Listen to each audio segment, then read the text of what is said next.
Bom, a partir de agora a gente começa a gravação da nossa mesa redonda. Inicialmente eu queria agradecer, né, a todos que estão aqui nesse momento, né, prestigiando o segundo CEPEX. Né, o nosso evento já trouxe várias palestras, e também está disponível na internet, né, através dos vídeos dos alunos, dos trabalhos científicos. Né, então a gente está tendo o segundo CEPEX dentro até na verdade, esperando a nossa expectativa. Durante o segundo CEPEX, né, a gente está tendo a oportunidade, né, de ver a qualidade, né, o empenho e a qualificação dos nossos alunos. A gente está tendo a oportunidade também de conhecer um pouco mais outros tipos de conhecimento que os nossos professores têm, né, através de palestras, porque às vezes a gente acha que o professor, ele dentro da sala de aula, ele só tem aquele conhecimento restrito àquela disciplina, né? E aí, dentro dessas palestras, a gente tem a oportunidade de ver o professor trazendo outros conhecimentos que ele tem afinidade, que ele tem uma qualificação, né, para discutir. E, a partir do momento que a gente já tem a oportunidade de ver os discentes, os professores, agora a gente vai ter a oportunidade de ver, né, o nosso corpo técnico, né, a qualificação que eles têm, né, a qualidade do corpo técnico e o quanto eles buscam o conhecimento também a cada instante, fazendo com que a gente entenda, né, que a UFTPA ela é constituída exatamente dessas pessoas, né, para que a gente progrida cada vez mais. Então, a gente tem os discentes, os professores e os técnicos numa só união, né, vamos colocar assim, né, numa só função, né, de trazer o bem para a comunidade como um todo. Né, e aí a gente completa esse ciclo através dessa mesa redonda, né, trazendo aqui, né, e aí eu vou começar a apresentar o currículo, né, e aí eu vou aproveitar para informar que esse currículo aqui também não é completo, né? Na verdade, é só uma parte do currículo, porque senão a gente ia ficar muito tempo aqui só falando do currículo dos participantes da mesa redonda. Né? A gente tem como participante da mesa redonda, que tem como título Projeto de Pesquisa da UFDPA, Desenvolvimento Profissional, Benefícios à Comunidade Acadêmica, Dificuldades e Desafios. Temos a doutora Alene Rodrigues de Araújo, ela é doutora em Biotecnologia pelo Renorbio, a UFPI, é bacharel em Biomedicina pela Faculdade Nova FAP, biomédica da UFDPA e é integrante do Biotech. Temos o doutor Luiz Gonzaga Alves dos Santos Filho, ele é doutor em Biotecnologia, bacharel em Engenharia de Pesca pela UFPI, técnico administrativo em Educação da UFDPA e integrante do Bioágua. Temos o mestre Mário Fernandes Lima, ele é mestre em Gestão Pública pela UFPI, graduado em Administração de Empresas, servidor técnico administrativo da UFDPA. E temos o mestrando Kelson Luiz da Silva Salles, que é mestre em Ciências Biomédicas, tem graduação em Fisioterapia pela UFPI e é fisioterapeuta da UFDPA e da Secretaria de Saúde do Piauí também. Bom, e como eu disse, né, o currículo apresentado ele é bastante resumido e eu vou disponibilizar agora para vocês no chat o link do currículo de todos, caso vocês tenham interesse em saber o que os participantes fizeram, estão fazendo, e aí vocês conseguem visualizar melhor, né, a vida acadêmica e profissional dos nossos convidados. Mais uma vez, queria agradecer a todos que estão aqui nesse momento. Queria agradecer a doutora Aline, o Mário, o Luiz Gonzaga e o Kelson por aceitarem o convite. Né? A ideia é que a gente continue, né, sempre trazendo dentro do evento científico essa oportunidade, de trazer o corpo técnico também para mostrar, né, como o nosso corpo técnico é qualificado e quanto esse corpo técnico busca conhecimento. Bom, então o moderador é o que menos fala, e aí eu deixo aberto a professora Aline iniciar, né, a sua apresentação, para que depois a gente dê continuidade. Bom dia a todos. Gostaria de agradecer ao professor Manuel o convite, né? A gente participa de bastante eventos aí ao longo do ano, mas é sempre um prazer participar de um evento promovido pela instituição. Gostaria de agradecer a presença de vocês. Eu vou projetar então aqui a minha apresentação, tá bom? E aí, professor, se alguém fizer alguma pergunta no chat, você vai passando, se quiser, pode ser durante a apresentação ou depois, tá bom? Ok, combinado. Já que eu interrompi, eu queria só dizer que eu vou lançar também o formulário, não agora, mas um pouco mais à frente, para servir como chamada e emissão de certificado.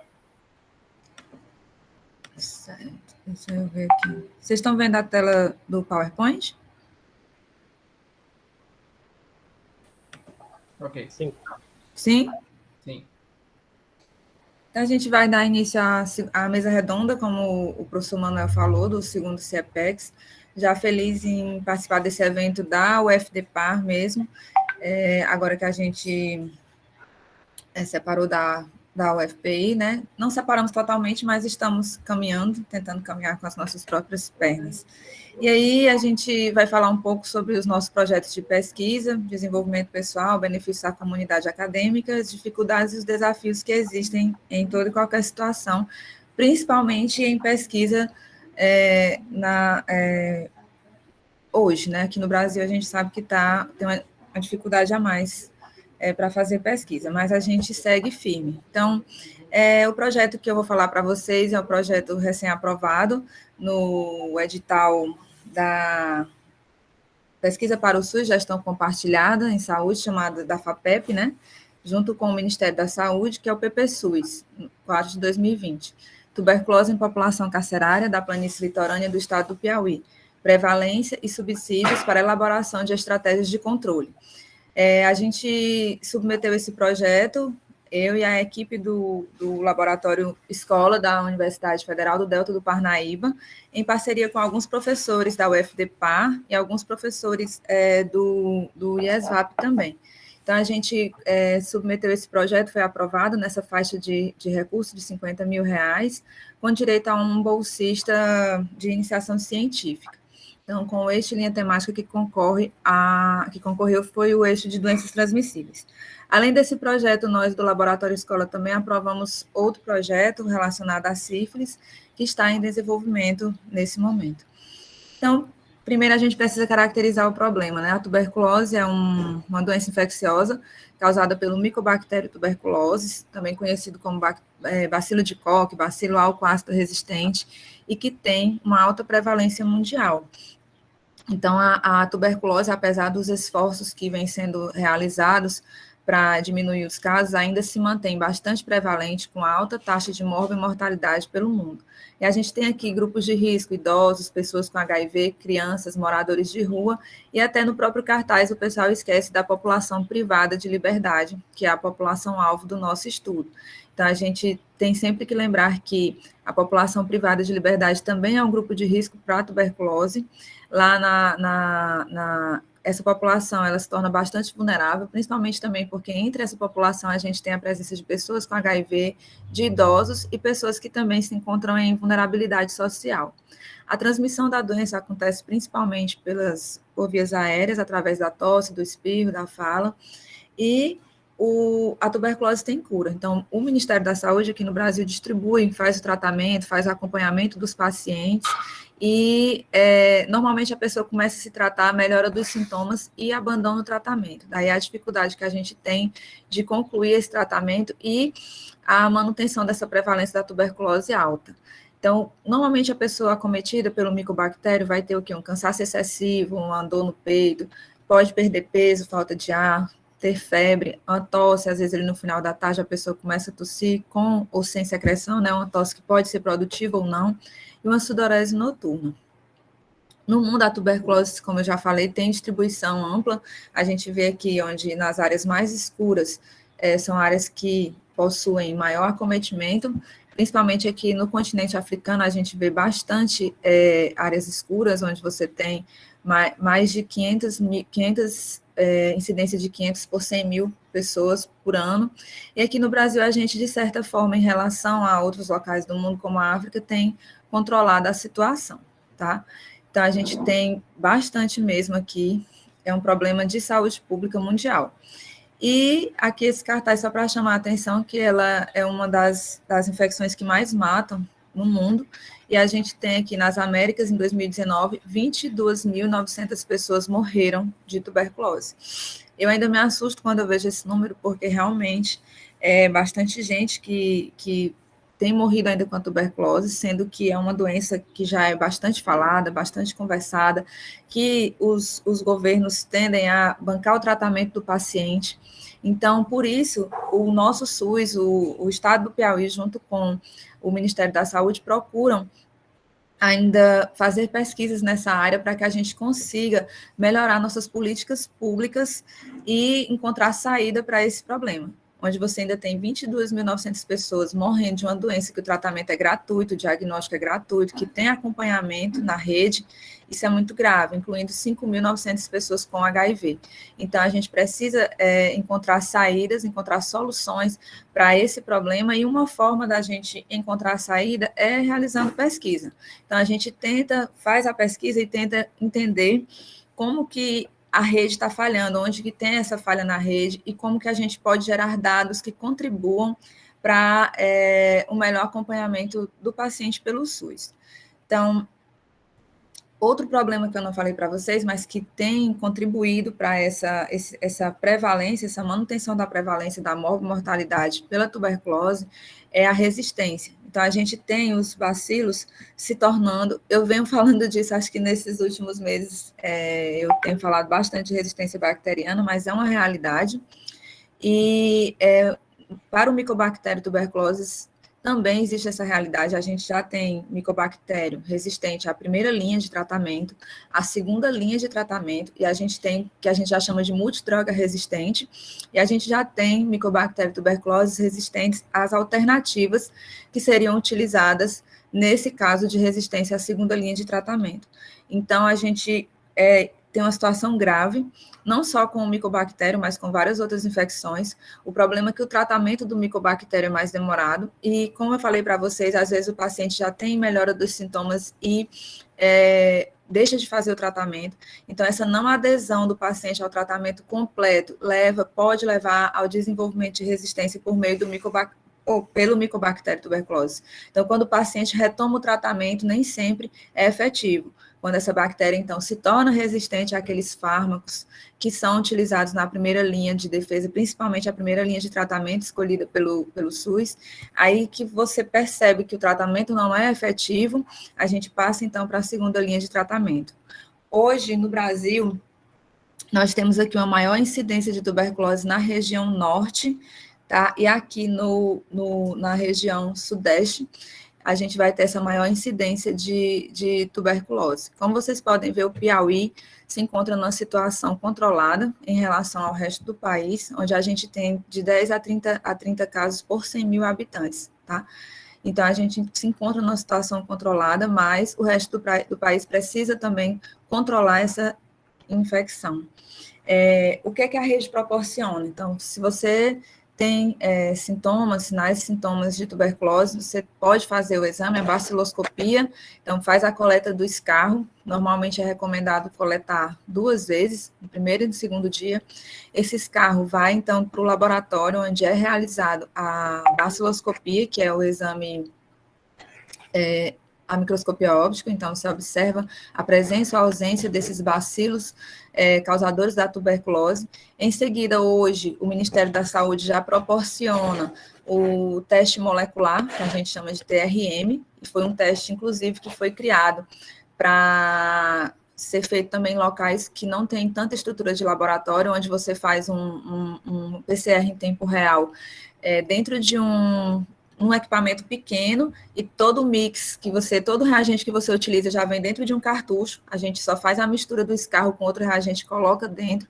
Então, isso já foi para tentar melhorar a detecção desse micobactério, porque a PCR, né, a reação em cadeia da polimerase, é mais sensível do que a baciloscopia. Então, às vezes, o exame ao microscópio pode dar negativo, mas se o paciente tem ali em pouca quantidade aquele bacilo, no exame molecular, no teste molecular, a gente tem a positividade. E esse teste molecular é programado tanto para identificar a presença do micobactério tuberculose, como identificar a presença de resistência a rifampicina, que é um dos fármacos utilizados. Então, a gente já tem esse resultado também, tudo isso é gratuito, a baciloscopia, o TRM e também o teste de sensibilidade aos outros fármacos utilizados, isoniazida, etambutol, todo esse teste de sensibilidade é realizado. Não só para o micobactério isolado do escarro, mas também isolado de líquor, isolado de outros locais, de outros líquidos, né? E essa população privada de liberdade também tem direito a essa assistência. Atualmente o LACEN recebe essa amostra de população privada de liberdade. Aqui em Parnaíba, a gente tem um TRM na prefeitura, que deve, de acordo com a decisão que foi tomada na CIB, é para começar a funcionar na primeira semana de dezembro, mas aí só conversando com a prefeitura, com a Secretaria de Saúde, que a gente sabe se realmente vai começar a funcionar. O Ministério da Saúde distribui o equipamento e os reagentes para que seja utilizado. A gente tem que ter a estrutura e os insumos plásticos que são gastos para a realização do teste molecular. A gente teve, apesar disso tudo que eu falei para vocês, que uma vez que o paciente é diagnosticado, o Ministério também fornece o tratamento. Apesar disso, a gente tem em 2019, a gente teve 73 mil novos casos de tuberculose, aqui numa média de 35 por 100 mil habitantes, que é a média aqui que a gente viu no Piauí, né, 10 a 30 por 100 mil habitantes. E na população privada de liberdade, a gente teve, então, 8 mil novos casos em 2019. Isso motivou essa chamada da FAPEP, do Ministério da Saúde, para essa abordagem de pesquisa por conta desses 8 mil novos casos. Então, alguma coisa não está indo bem no acompanhamento dos pacientes privados de liberdade, e a gente observa aqui esse aumento de 2010 a 2019 para cerca de um aumento de cerca de 11%, que equivale a esse 8.154 mil novos casos no ano de 2019. E essa população privada de liberdade, ela é geralmente acometida porque tem alguns fatores que vão favorecer isso, como a superlotação do nosso sistema, a má ventilação das celas, as transferências frequentes de prisioneiros entre prisões, a má nutrição, nem sempre essa população é bem alimentada, e o acesso limitado a cuidados de saúde. Mas a gente tem equipe de saúde, hoje nas nossas penitenciárias tem equipe de saúde, mas nem sempre acontece o cuidado como deveria. Então, a gente procura, com essa pesquisa, gerar dados que contribuam para a elaboração de estratégias de controle da tuberculose nessa população, e que a gente possa que a gente possa ajudar o SUS, então, a resolver esse problema, que é o aumento dos casos de tuberculose na população privada de liberdade. O que a gente propôs nesse projeto? Um passo mais difícil, busca ativa na população privada de liberdade. Então, a gente vai até a penitenciária, ter contato com essa população, junto com os alunos da medicina, alunos da doutora Renata Beltrão, eles vão fazer parte dessa pesquisa também, porque tem a parte de anamnese do paciente, que não cabe a nós da biomedicina, então a gente fez essa parceria, e os alunos dela vão, então, com a gente avaliar os sinais e sintomas do paciente. Então, todos os pacientes, todos os presos que forem HIV positivos já estão automaticamente no estudo, e aqueles que possuem sintomas respiratórios. Então, a gente vai coletar também 2 amostras, seguindo o padrão. Eu fui recentemente ao LACEN fazer um treinamento para que a gente siga o padrão que é feito pela rede, para que a gente se insira dentro da rede. e, em seguida, esse material é levado ao Laboratório Escola de Biomedicina. Como eu falei para vocês, a gente tem um bolsista, mas eu pretendo selecionar mais alguns alunos que tenham interesse em participar dessa pesquisa, porque a mão de obra na microbiologia é um pouco grande, e aí a gente realmente precisa de ajuda. Em seguida, a gente também vai aplicar um questionário para entender as questões sociodemográficas desse paciente, e quando esses carros chegar ao laboratório, a gente vai realizar a baciloscopia, isolamento e identificação das micobactérias, que podem ser tuberculoses e não tuberculoses, e após o cultivo, a gente vai enviar essa amostra para o LACEN, para que seja feito o TRM, ou, se aqui em Parnaíba já estiver funcionando o TRM daqui, a gente pode fazer parceria aqui mesmo, na prefeitura, e enviar essa amostra para cá. E enviar para Teresina só as amostras que forem, as amostras para a realização do teste de suscetibilidade, porque eles fazem lá automatizado, demora cerca de 15 a 30 dias para você ter um resultado, então, automatizado, a gente tem menos casos de contaminação. A avaliação do perfil de suscetibilidade dos bacilos, isso é importante, né, para saber se eles se mantêm sensíveis aos fármacos utilizados pelo Ministério da Saúde, e também, como a gente faz parte do programa de pós-graduação em biotecnologia, a gente pretende inovar testando moléculas presentes aqui na nossa região, no Nordeste, no Delta, daqui moléculas do Brasil, com esses micobactérios resistentes ao tratamento já utilizado. Pessoal, em relação às perspectivas, a gente realmente espera contribuir e entender se essa busca ativa que a gente vai realizar vai favorecer uma diminuição da adesão ao tratamento ou do diagnóstico, principalmente do diagnóstico, um aumento no diagnóstico, a diminuição dos casos refratários, dos casos não diagnosticados dentro dessa população privada de liberdade. E com isso a gente espera contribuir para a geração de dados para o SUS, espera contribuir para o aumento também de geração de conhecimento dentro da UFDPA, dando oportunidades para os nossos alunos participarem dessa pesquisa e também trazendo protocolos e oportunidades de estágio diferenciado para os alunos que vão estar no Laboratório Escola nesse momento, que estarão no Laboratório Escola estagiando com a gente. Então, é isso. Muito obrigada pela atenção de vocês. Eu vou encerrar aqui a minha apresentação, tá? Meus contatos estão aí. Obrigado, doutora Aline. Dando continuidade à nossa mesa redonda, gostaria que o doutor Luiz Gonzaga fizesse sua apresentação. Por favor. Bom dia a todos. Estão me ouvindo bem? Sim, ok. Eu gostaria de iniciar cumprimentando a mesa, os componentes da mesa, agradecendo ao professor Manuel Dias pelo convite. Para iniciar aqui uma apresentação, fazer um apanhado geral de alguns projetos já realizados e alguns outros em andamento.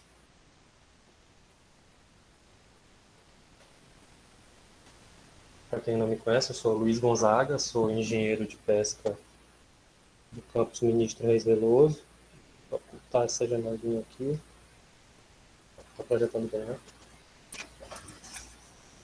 Então, pessoal, bom dia. Eu queria iniciar aproveitando o tema da nossa mesa redonda, projetos de pesquisa, desenvolvimento pessoal, benefícios à comunidade acadêmica, dificuldades e desafios, para, ao mesmo tempo, fugir um pouco do tema. Queria dar início chamando a atenção para o nosso tempo final do ano de 2015, final do ano de 2016, enquanto UFP, hoje atualmente somos o UFDPA, né? Para os editais do PIBEX que foram abertos naquela época. E, como vocês podem ver em destaque, eles permitiam a participação de docentes e de técnicos administrativos de formação superior, de nível superior. E isso, naquela época, né, foi uma oportunidade muito boa para que técnicos também pudessem participar para galgar uma bolsa para discentes e coordenarem projetos de extensão, aproveitar os momentos de horários disponíveis e contribuir ainda mais para o desenvolvimento da nossa instituição e da comunidade. Com um gancho nesses editais, inicio falando do projeto Mais Piscicultura, que aconteceu no primeiro edital, onde nós realizamos a capacitação de pequenos e médios médios produtores, piscicultores aqui da região, do norte do Piauí, alguns inclusive do estado do Maranhão, onde juntamente com discentes do curso de engenharia de pesca haviam treinamentos, ou seja, haviam aulas teóricas, administradas pelos alunos, lideradas pelos alunos também, sob minha supervisão. E após os momentos de aulas teóricas, também haviam aulas práticas aqui dentro da nossa universidade. E nós recebemos aqui a população em geral dos mais variados níveis, desde pessoas com nível superior a pessoas que não tiveram acesso à alfabetização, por exemplo. Então, tínhamos o cuidado no projeto de tentar auxiliá-los, abordar temas relevantes à criação de peixes, utilizando uma metodologia que fosse acessível a todos, que todos pudessem entender, tanto nas aulas teóricas como nas aulas práticas. E no segundo ano daquele edital, do PIBEX, que nós repetimos novamente esse projeto, Mais Piscicultura, também fomos convidados a outros municípios, como, por exemplo, em Araioses, no Maranhão, para levar o nosso treinamento, as aulas teóricas e as práticas para a Associação de Pescadores. No caso, realizávamos as aulas teóricas nas associações e os momentos de prática nós nos direcionávamos às propriedades dos participantes. E que eu falo até com muito orgulho desse projeto porque era um projeto de extensão, mas que necessitava, que se baseava na ciência para poder orientar as pessoas com base nos conhecimentos de aquicultura, e colaborava tanto com o aprendizado e ensino dos discentes, meu também, é claro, e dos participantes. Então, ele representa bem o tripé que nós tanto almejamos na nossa instituição de ensino, pesquisa e extensão. Posteriormente, surgiu ainda outro projeto de extensão que foi desenvolvido aqui na residência universitária em Parnaíba, o projeto Agripesca. Ele surgiu pela demanda de um discente, que inclusive não era nem do curso de engenharia de pesca, ele era um discente de fisioterapia. Procurou a psicóloga Fernanda e disse que achava interessante que na residência existisse uma horta com produção de algumas coisas para os discentes cuidarem, terem mais noção, mais responsabilidade, colaborar também com o aprendizado, não só na sua área específica, mas em outra área. Então, quando a Fernanda me procurou, eu falei, olha, dá para a gente colocar sim, alguma coisa relacionada à horta, mas como eu sou engenheiro de pesca, a gente tem que colocar um peixe também no meio da história. Aí surgiu um projeto Agripesca, que tratava de uma aquaponia na residência universitária, sob os cuidados dos discentes, principalmente, alimentação, cuidados, todo o manejo. E no que consiste a aquaponia?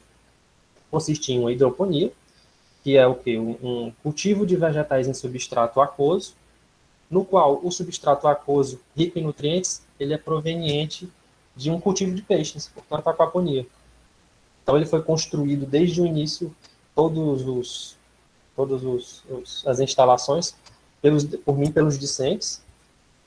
Como por se tratar de um projeto do PIBEX que galgava apenas bolsas, a parte financeira para isso tem que agradecer ao nosso diretor no período, atualmente o nosso reitor, que auxiliou bastante, dividindo as despesas de instalação desse projeto, o professor Alex. Então, nós colocamos peixes, fizemos o povoamento com peixes, e iniciamos um cultivo hidropônico de hortaliças na residência. Inicialmente, nós tínhamos 2 espécies de peixes, aí avaliamos que uma crescia melhor que a outra, então permanecemos apenas com uma espécie, no caso do tilápia, Oreochromos nilóticos. Ao término do primeiro ciclo, percebemos um crescimento bom das alfaces, não tão bom, mas aceitável das couves, por exemplo. Então, esse trabalho também permitiu a elaboração de um TCC de uma aluna da engenharia de pesca, além de fornecer dados que indicavam, inclusive, que seria até viável a produção de pescado e hortaliças em um sistema como esse, tendo em vista o preço de aquisição desses insumos pela universidade. Aqui temos a imagem à direita, o projeto virtual, à esquerda, e à direita o projeto concretizado, mostrando o crescimento das alfaces e os tanques, que alcançou seu objetivo, e assim como o outro primeiro projeto citado, unificava bem o ensino, a pesquisa e a extensão também dentro de um objetivo útil na nossa instituição. Agora, mudando um pouco dos projetos de extensão, direcionar aqui alguns projetos de pesquisa que atualmente estão em andamento, como o BRS Aqua, que se iniciou em 2017, em parceria com o Embrapa, financiado pelo BNDES, no qual a gente fazemos a prospecção de óleos essenciais e extratos vegetais, para verificação de atividade antimicrobiana, atividade antioxidante, e com os extratos ou óleos que temos bons resultados, avaliamos a toxicidade aguda, como vocês podem ver nessa imagem, esses pontinhos aqui que se mexem são náuplios de artêmia dentro de um poço de uma microplaca de 96 postos, no qual a gente faz o teste de toxicidade. Então, os compostos que têm uma boa atividade antimicrobiana, antioxidante e que não têm toxicidade alta, são elegíveis para fazermos os ensaios posteriores. Utilizamos moléculas de plantas aqui da região também, como por exemplo cajá, romã, aroeira, entre outras. E as que têm essa baixa toxicidade são encaminhadas a outra etapa do projeto, que é para verificação da imunoestimulação em camarão branco do Itapeneus zona meio, para verificação da expressão dos genes imunorrelacionados. Aqueles que causam uma expressão significativa em boa parte dos genes relacionados ao sistema imunológico, fazemos ensaios, desafios desses animais infectados pelo vírus da mancha branca, que é um vírus de alto impacto hoje na carcinicultura, é o White Spot Syndrome vírus. E atualmente temos um processo de patente em início de um mix de produtos naturais, do qual nós conseguimos levar uma sobrevivência de até 80% dos animais, em comparação com sobrevivência de 10% de animais do grupo controle. Eu sou atualmente lotado na coordenação dos laboratórios e também desenvolvo trabalho junto ao BioAqua, o Laboratório de Biotecnologia e Aquicultura Marinha aqui do campus. Nesse laboratório, nós realizamos o cultivo de camarão marinho, Itapeneus zona meio, e lagosta espinhosa, Panulidus argus, em sistema de recirculação de água. Tem uma imagem do laboratório. Nesse sistema, utilizamos água marinha, água salgada, que passa por uma série de filtros mecânicos, filtro ultravioleta, filtro biológico à base de bactérias, filtro biológico à base de macroalgas. Então, realizamos todo o tratamento da água para que ela retorne aos tanques e permanecemos nesse ciclo utilizando a água por um bom período, com bastante longevidade. Apenas realizando a reposição da água que evapora, utilizando a água mesmo que é fornecida pelo nosso abastecimento pela Gespisa. Então, a gente apenas completa com água doce e continua realizando o manejo e a criação dentro desse sistema no laboratório. No BioAqua também trabalhamos com isolamento e cultivo de microalgas, aqui temos um setor de produção de microalgas e isolamento. E também fazemos estudos de composição florística e atividade biológica de macroalgas marinhas do litoral piauiense. A pandemia deu uma pequena atrasada nesse trabalho da atividade biológica, mas agora estamos tentando recuperar esse tempo perdido. Outro laboratório também que auxilia em alguns estudos é o Laboratório Marinho de Crustáceos, o LAMACRU, onde trabalhamos com a biopologia de crustáceos decápoda do Delta do Parnaíba. É claro, uma das principais espécies estudadas é o caranguejo-sá, o Cides cordatus, por se tratar de uma espécie de um valor socioeconômico relevante, significativo na nossa região. E também realizamos estudos de outras espécies com ou sem valor econômico, uma vez que são espécies de suma importância para o desenvolvimento do nosso delta. Então, nós realizamos estudos de estrutura populacional, estudos de densidade de organismos, densidade de tocas, crescimento relativo, determinação da maturidade sexual morfológica, fisiológica, determinação do período reprodutivo, razão sexual e dimorfismo sexual. Na maioria das vezes, estudos inéditos por se tratarem de espécies ainda pouco ou não estudadas e que pertencem ao Delta do Parnaíba. Tentei ser breve, resumir os trabalhos atualmente, a maioria dos trabalhos realizados e acompanhados, e agradeço a atenção de todos e disponibilizo a qualquer dúvida. Muito obrigado ao doutor Luiz Gonzaga. Agora nós vamos com a apresentação do mestre Mário Fernandes.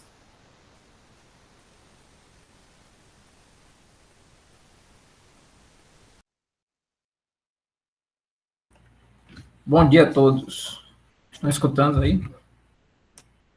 Tudo certo, professor. Beleza.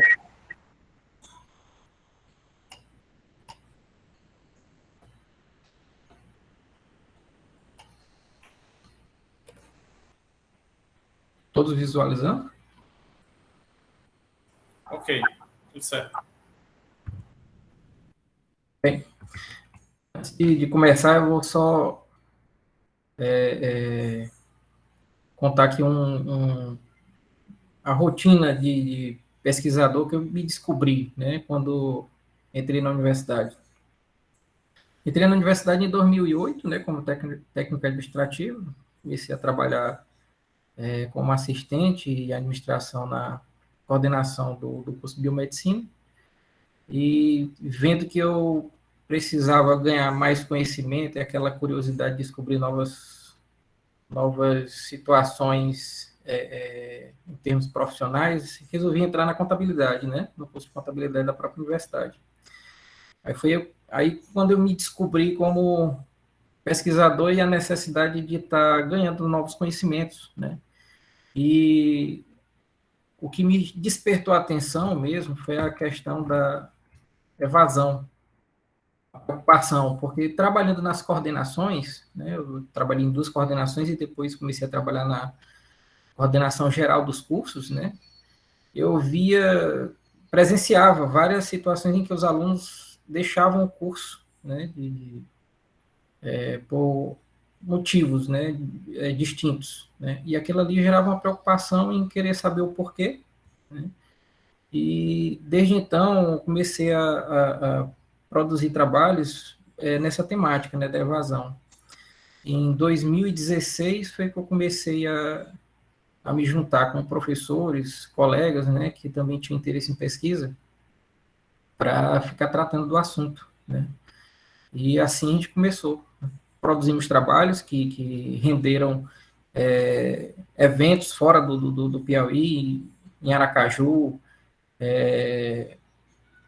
em São Paulo, né, foi até na USP, né, com projetos, ou com artigos, né, publicados lá, aceitos para apresentação também, na área da evasão, né.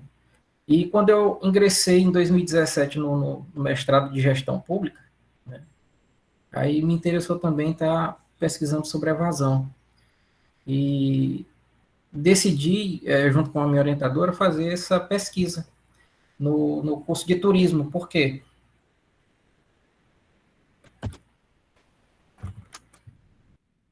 O curso de turismo, né, no período de 2014 a 2018, né, ele apresentou uma taxa de 16,04%, né, de evasão.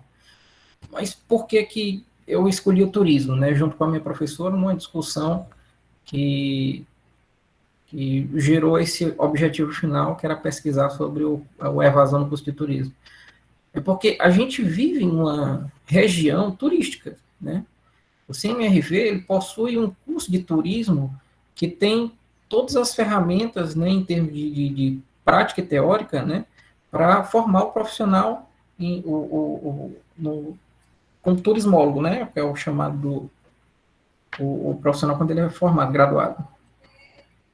E essa taxa de 16,04% chamou muita atenção, porque ela equipara com a taxa nacional, né, que é 16,28%, né, que é uma taxa no INEP, né, no período de 2013 a 2017, que dá uma evasão geral de todos os cursos, né, de ensino superior. Então, esse resultado ele gerou uma preocupação, pois a região onde o próprio campus estava, né, é um grande polo turístico. Então, com base nisso, a gente começou a fazer a investigação, né, do porquê.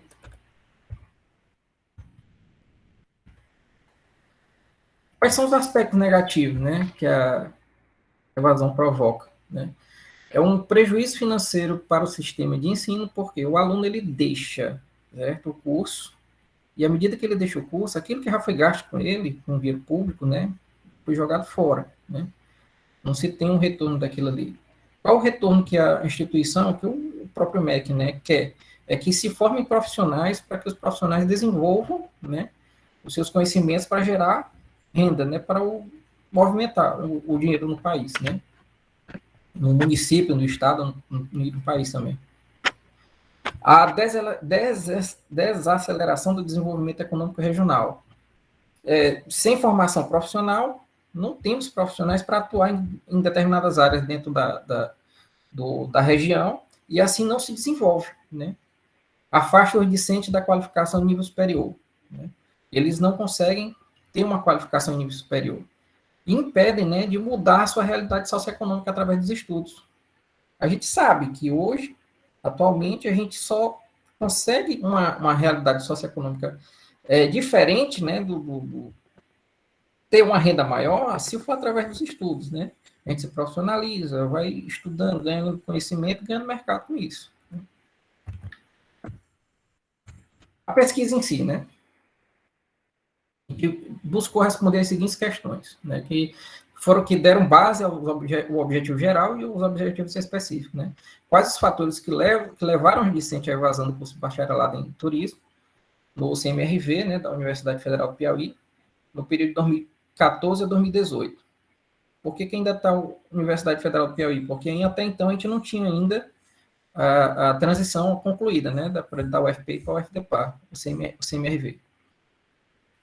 E as perguntas bases, né, que gerou o problema principal, né, quais elementos que contribuem para a evasão no ensino superior brasileiro, quais as políticas permanentes adotadas para conter a evasão dos discentes no CMRV, né, isso aí é importante também, porque são elas que contribuem para que aqueles que não têm tanta condição financeira consigam manter os estudos, né, tendo uma renda para despesas acadêmicas, despesas pessoais. Qual o perfil socioeconômico desses alunos evadidos, né, do curso? E quais os fatores intrínsecos e extrínsecos que levaram à evasão dos discentes? A partir daí é que a gente começou a pesquisar todo o problema. Na metodologia, que ela foi de caráter quali-quant, né, que ela teve os dois cenários, qualitativo e quantitativo. Os dados eles foram trabalhados na planilha Excel, no programa NView, chamado, que deu todo a base, o alicerce para desenvolver uma pesquisa qualitativa. E o SPSS, né, que a gente conhece, alguns conhecem, né, muitos conhecem como um programa estatístico, né, que foi da base quantitativa do trabalho. A investigação ela foi bibliográfica, documental e através de um questionário. Esse questionário ele teve 23 questões que foram abertas e fechadas e foram enviadas para um e-mail de cada aluno não, aqueles que abandonaram, né, que eles deixaram de ser discentes, né? E as perguntas fechadas serviram só para levantar o perfil socioeconômico deles, né? As condições atuais, né, que eles estavam naquele exato momento. E as abertas para investigar os motivos que fizeram eles abandonar o curso, né? O universo foram o quê? 137 discentes, nesse período de 2014 a 2018. Né? Isso fazendo o levantamento daqueles que abandonaram pelo termo de desistência, que é uma solicitação formal que o aluno faz com a própria instituição. Por abandono, ele deixou de frequentar a universidade sem falar nada, né? Simplesmente saiu.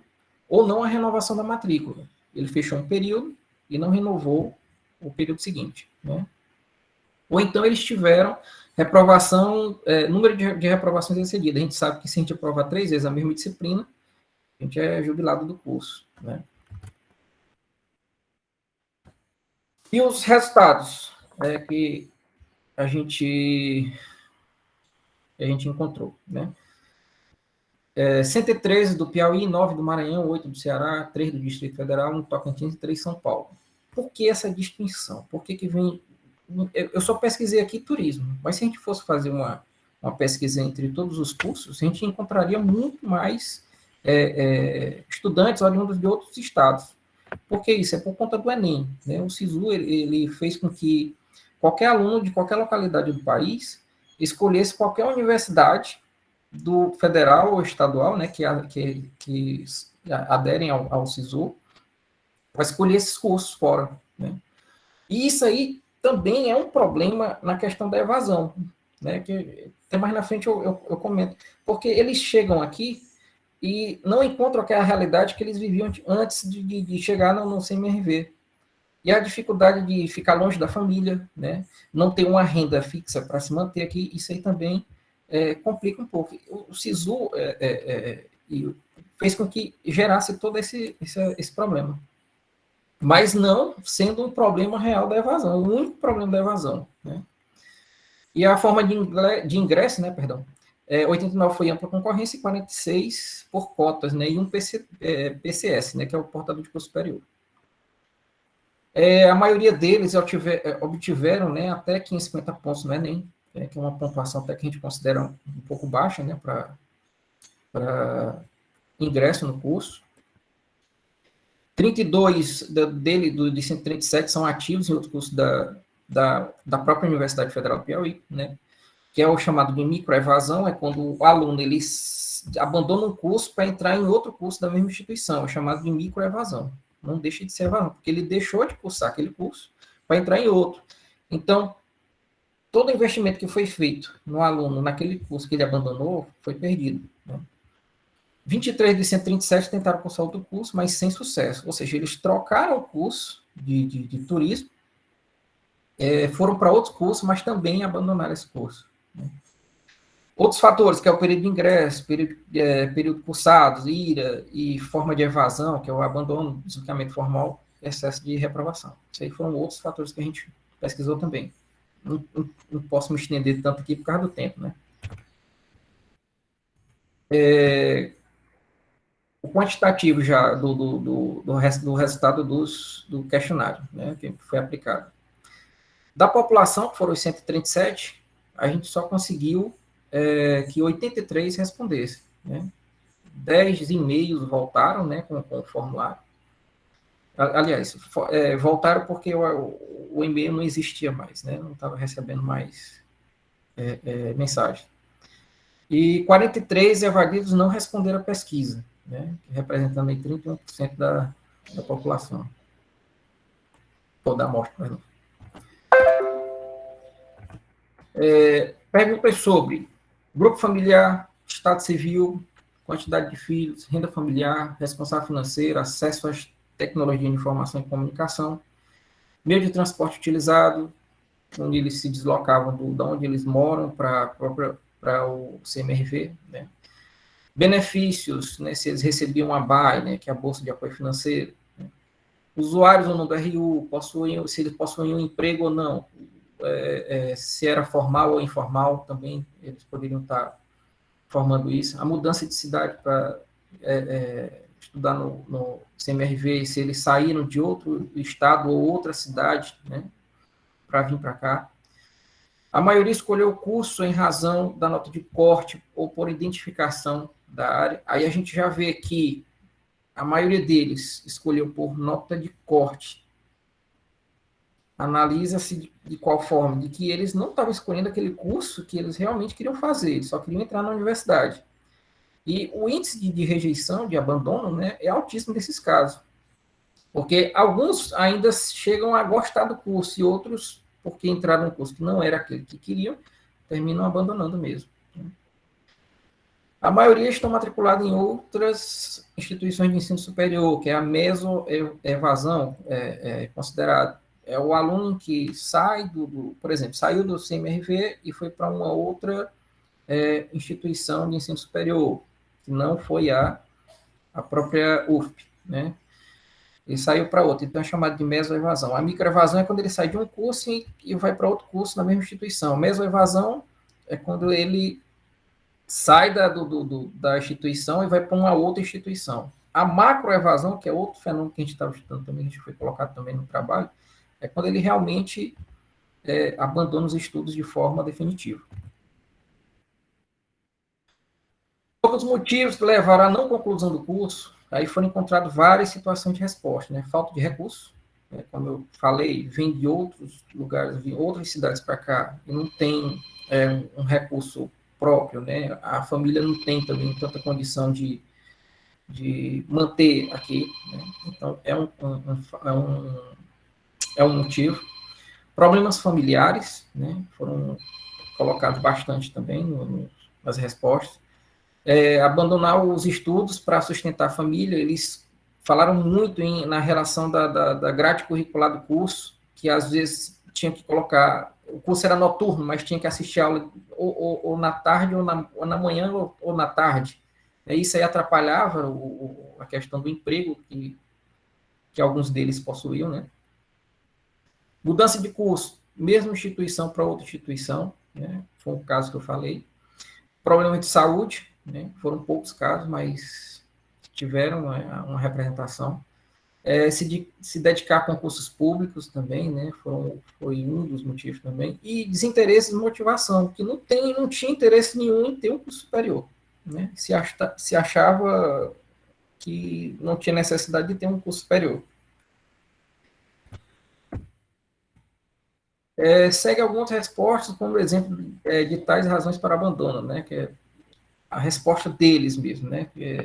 Problemas familiares, né? Necessidade de ganhar dinheiro, pois era sustentado pelos meus avós e estava em uma situação difícil financeiramente, precisava trabalhar.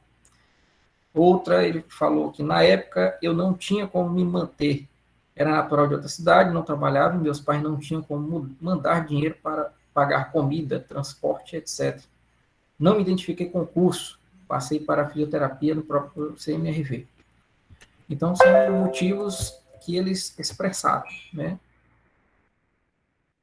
Outros, né? Motivos pessoais nos quais me atrapalharam na dedicação ao curso, desmotivação, abandonei para estudar para concursos públicos, problemas psicológicos e também porque vi que não era o que eu queria, descobri o que eu realmente gostaria de cursar e fiz Enem de novo, trabalho e desinteresse ao curso superior.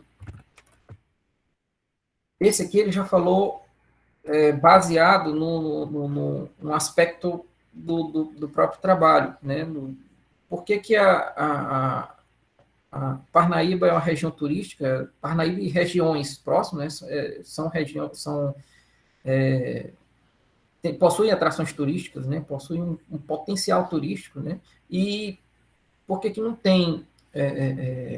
por que tem tanta evasão no curso, né? Ele respondeu dessa forma, né? Para mim, o único motivo foi a mudança para a área em que eu pretendo realmente atuar. O curso é bom, entretanto, mesmo para sendo uma cidade turística, veio poucos amigos que cursam ou já cursaram realmente seguindo a carreira por falta de oportunidades. Para o curso de turismo realmente ser um bom atrativo, é preciso que as cidades próximas se envolvam mais em realizações de eventos, procure juntamente com a prefeitura melhorar a infraestrutura e assim ser mais atrativa como ponto turístico. Por exemplo, ele deu o exemplo de Pedro II, uma cidade afastada, né, mas está aqui dentro da região, que possui aquele festival de ingresso que chama muita gente. Ele só citou esse exemplo, mas a gente tem várias oportunidades de atrações turísticas, de potencial turístico para se desenvolver dentro da região, para que o curso possa estar aproveitando os profissionais que estão se formando, né, para atuar nessas oportunidades. E aqui foi o que a gente colocou no programa Vivo, né, para dar uma nuvem de palavras, né, através de todas as respostas que foram dadas, né, quais foram as que mais saíram, né? Dentre a heterogeneidade de fatores, fica claro que as palavras em destaque, trabalho, desinteresse, incompatibilidade, despesa, família, identificação com o curso, né? Ou então com a instituição, representam bem o sentimento e a situação e a condição de cada aluno evadido, né?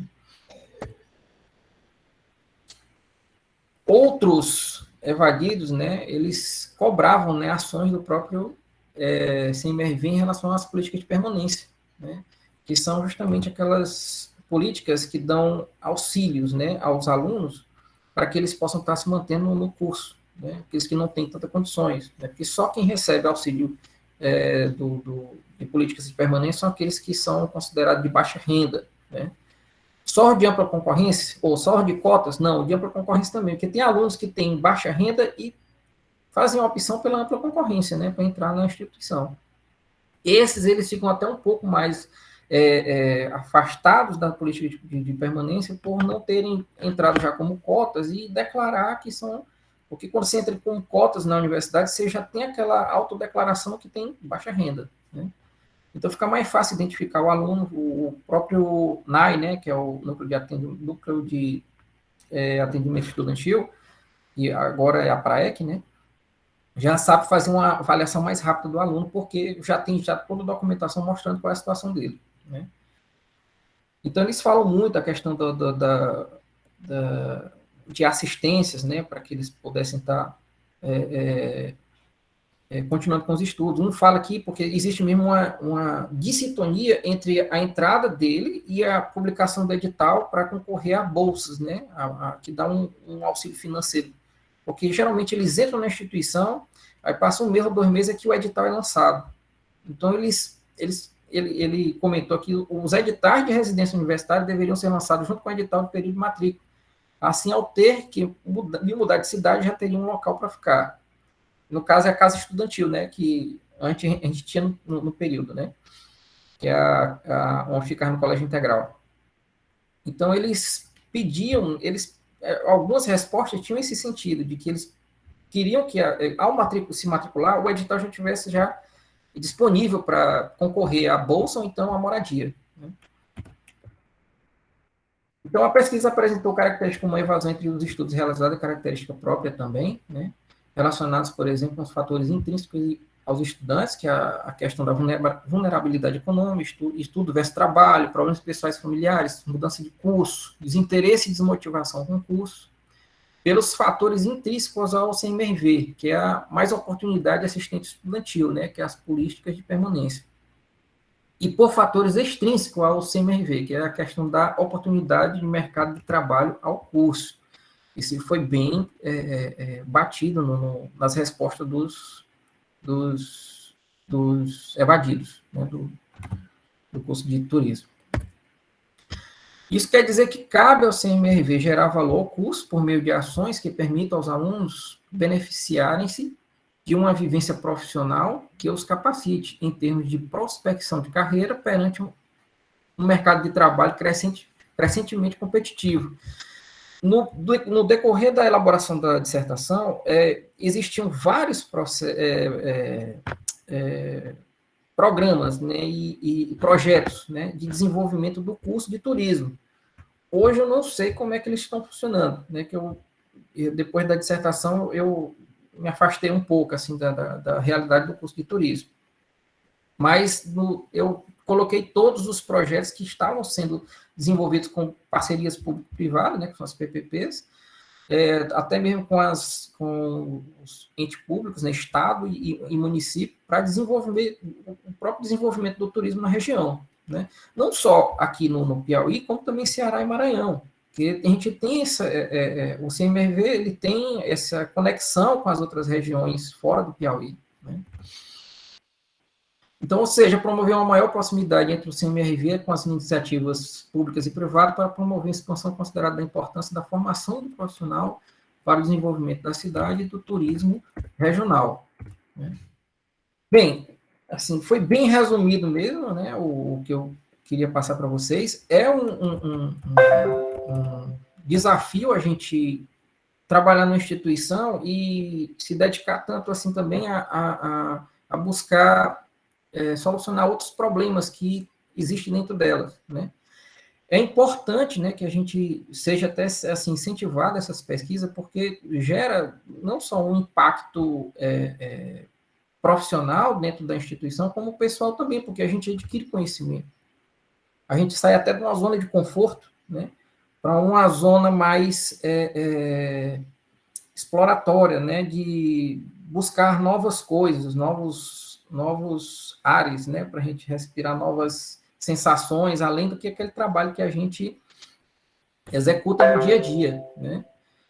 Esse trabalho ele não tem envolvimento com nenhum estudante do CMRV, né, foi só eu mesmo me dedicando ao trabalho e a minha orientadora também, que ela tem um envolvimento também aqui no CMRV, ela lá de Teresina, a professora Fabiana Almeida, e ela participou até da elaboração do PPP do curso, né? Então, ela tinha esse envolvimento também com o curso de turismo. É bom a gente se dedicar, é bom a gente procurar ajudar a instituição da gente, não só com aqueles limites que colocam, o cargo da gente coloca, né? Porque a gente vive dentro da instituição para que ela possa estar dando um resultado para fora, para a comunidade. A comunidade, ela precisa muito mesmo que a gente se dedique para se tornar uma instituição de referência, né? A minha trajetória na universidade, ela foi de 2008 para cá, já tem sido bastante gratificante, não só para o trabalho que eu executo, mas também para mim, né? E eu gosto muito da instituição. Hoje eu fui nomeado diretor administrativo do campus, uma situação em que eu até não esperava, né? Mas a forma como eles me escolheram e foram expor a motivação da nomeação, me deixou muito mais incentivado e preparado para contribuir mais ainda com a instituição. E eu agradeço aí pela oportunidade de estar contando aqui essa minha trajetória.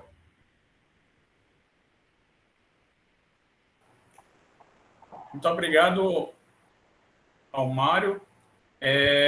Vale o destaque no chat para o Moisés, que é do curso de turismo, né, que comentou que realmente existe essa evasão, né, ele também vê inúmeras possibilidades de crescimento acadêmico, né, e disse que muitas vezes também o aluno ele não procura, né, diretamente esses editais e que ele, vou dar o destaque aqui para o que ele escreveu, né, desde a minha entrada no curso, sempre tive assistência.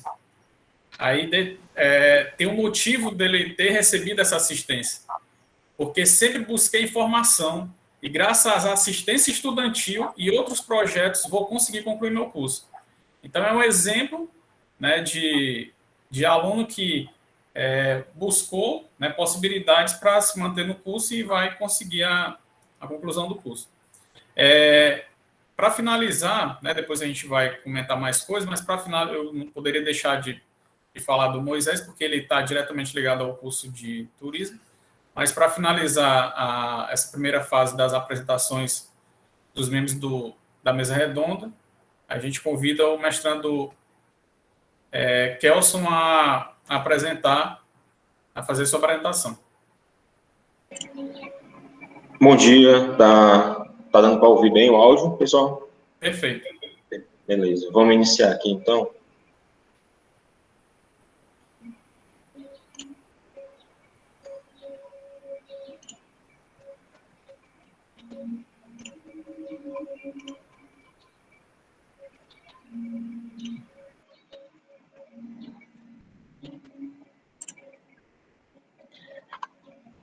Tá dando para ver aí, gente, a apresentação?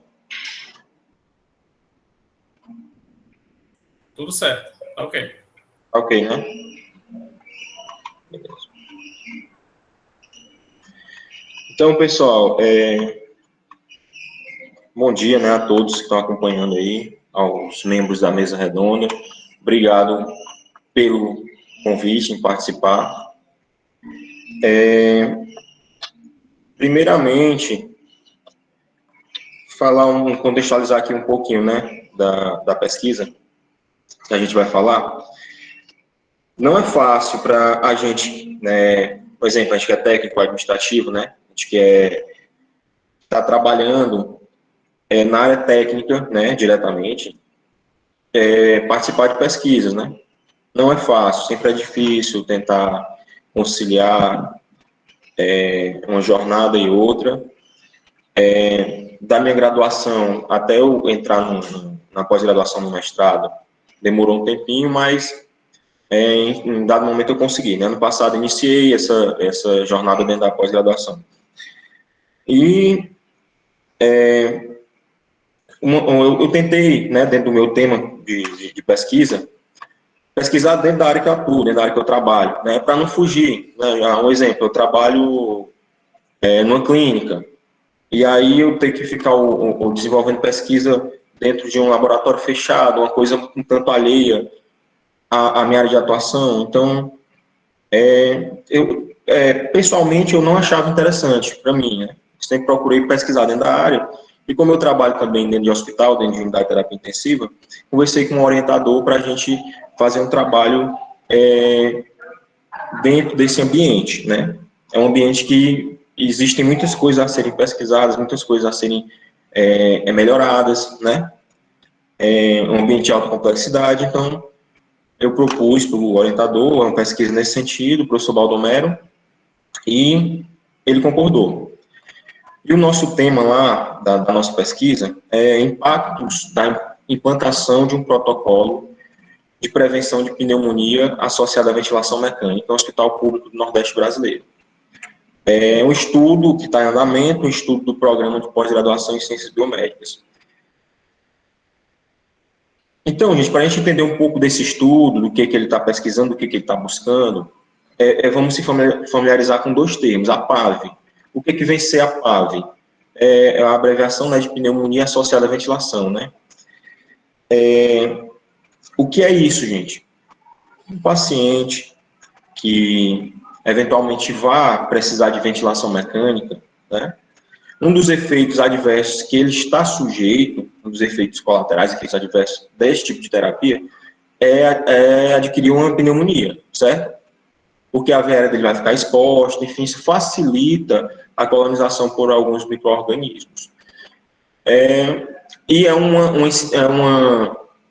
um efeito adverso muito comum, certo? É comum de você ver um paciente, às vezes, um exemplo, o paciente teve um trauma, um TCE, trauma crânioencefálico, precisou ser entubado, porque teve que ser sedado, né, manter um coma, e depois ele se recupera desse trauma na cabeça. Porém, por conta da intubação da ventilação mecânica, ele adquiriu essa PAV, né, que é a pneumonia associada à ventilação. E isso vai fazer com que esse paciente demore mais a se recuperar, ou não se recupere, né, ou tenha um desfecho desfavorável por conta de uma pneumonia, né. Então, esse tipo de pneumonia é um evento comum, né, dentro das UTIs. E esse estudo, ele buscou implantar um bundle, né, para combater, para prevenir essa pneumonia. A gente vai se familiarizar com esse termo bundle, talvez não seja muito comum para quem seja de outra área, fora da área hospitalar, mas o que é o bundle, né? Vem do inglês, pacote, né, agrupamento, são conjuntos de boas práticas que são usadas para guiar os processos de trabalho dentro do hospital. Então, a gente tem bundle para prevenir isso, para prevenir aquilo e tal. E existe um bundle que a gente construiu para aplicar na prevenção específica desse evento adverso, né, que é a pneumonia associada à ventilação mecânica. Então, dentro do processo de trabalho, esse bundle envolve o quê? Envolve procedimento operacional padrão, envolve treinamento de equipe, envolve supervisão da equipe, né, entre outras medidas. Pessoal, a justificativa de trabalho dessa natureza, né? A inserção de um bundle, né? Vários estudos ao redor do mundo mostraram uma redução na incidência desse evento, né, de pneumonia associada à ventilação, após a inserção de bundles dentro do serviço. No Brasil, é observada uma redução de 30%, né, de 30% a 40% desses eventos após a implementação de bundles. Então, dentro dessa unidade onde vai ser implementado, não existia, né, existiam protocolos segmentados. O bundle já é uma coisa agrupada, é uma nova abordagem, né, além dos procedimentos padrões comuns. Então, pessoal, o objetivo geral desse trabalho, analisar o impacto da intervenção por meio de uma inserção de bundle na prevenção da pneumonia associada à ventilação no Hospital do Nordeste Brasileiro.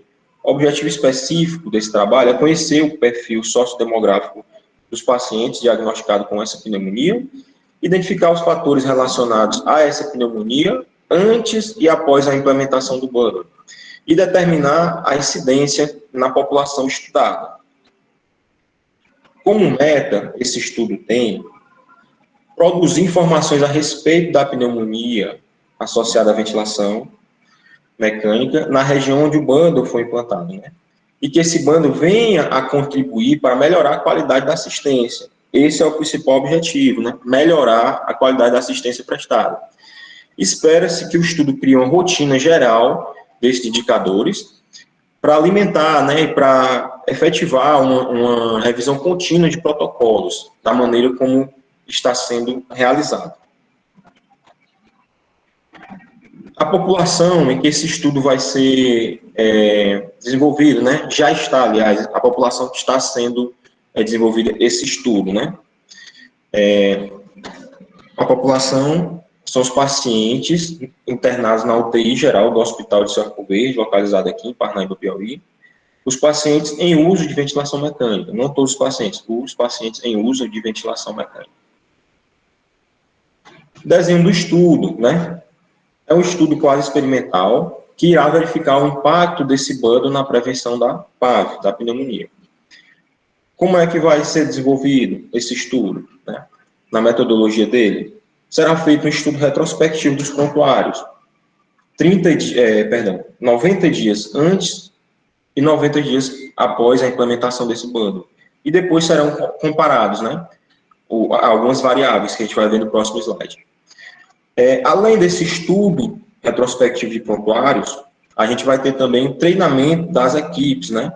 Dentro da UTI você tem equipe multidisciplinar, você tem equipe de enfermagem, tem da medicina, da fisioterapia, pessoal de laboratório. Então, quando se trata de infecção, a equipe toda tem que estar atenta. Não é treinar uma equipe só, né?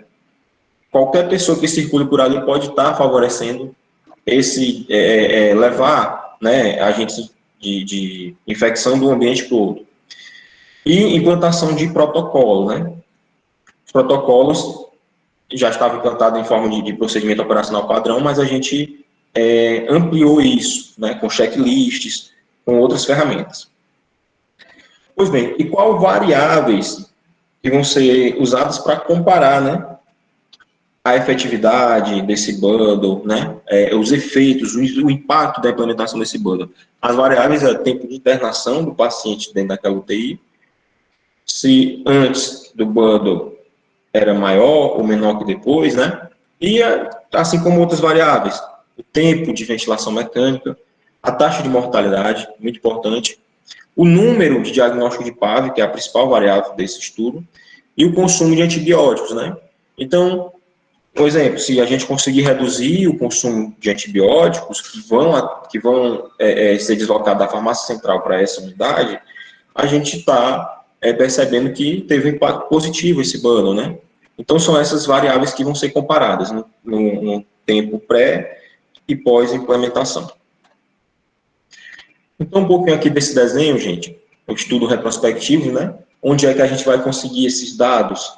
Os dados são consultados no prontuário, os dados da CCIH, que é a Central de Controle de Infecção Hospitalar. Todo hospital tem que ter uma CCIH. Depois se for treinada a equipe, né, para implementar esses bundles, a gente leva um mês para nivelar, para a equipe entrar dentro do que foi treinado, né, para a gente corrigir alguns erros. E 3 meses depois desse bundle implementado, né, a gente vai colher essas informações desses outros 90 dias. Então, os itens que chamam a atenção também nesse tipo de trabalho é que as medidas não são de alto custo, né? São medidas de baixo custo, treinar a equipe, supervisionar a equipe, e são medidas simples para a prevenção desse tipo de pneumonia. A maioria são medidas não farmacológicas, são questões mais de, por exemplo, aqui, ó, nesse último quadro, levar a cabeceira do leito, né? Não farmacológica, prevenir úlcera gástrica já é farmacológica, como omeprazol venoso, higiene oral com clorexidina, essa é farmacológica, mas são fármacos baratos. Calibração do CAF é medida não farmacológica, é só você insuflar um balão assim no tubo. E para isso tem uma ficha de acompanhamento diário, né? Aqui uma das ferramentas que a gente utiliza nesse trabalho, ficha de acompanhamento diário, os pacientes, como eu falei, as medidas aí, elevação de cabeceira, interrupção diária de sedação, para ver se o paciente já tem condição de sair da ventilação mecânica, calibração do CAF, profilaxia de úlcera peptídica e higiene oral com clorexidina. Então, se a gente observar, são todas medidas bem baratas, né, de se fazer. A complexidade maior é você manter a equipe atenta em relação a isso, né, a supervisão, a adesão, esses são desafios, mas são medidas que o hospital não vai se onerar, né? Pelo contrário, o resultado que a gente espera é o quê?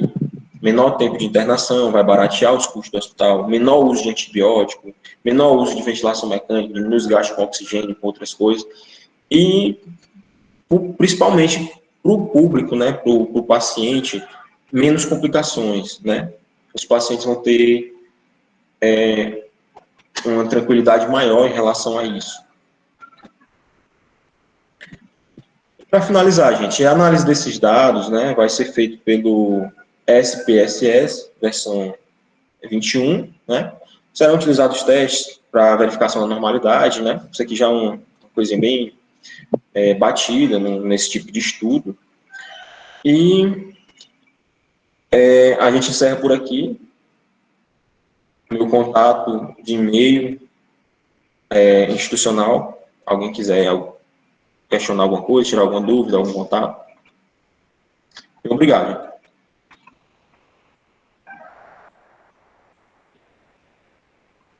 Muito obrigado ao mestrando Celso Luiz.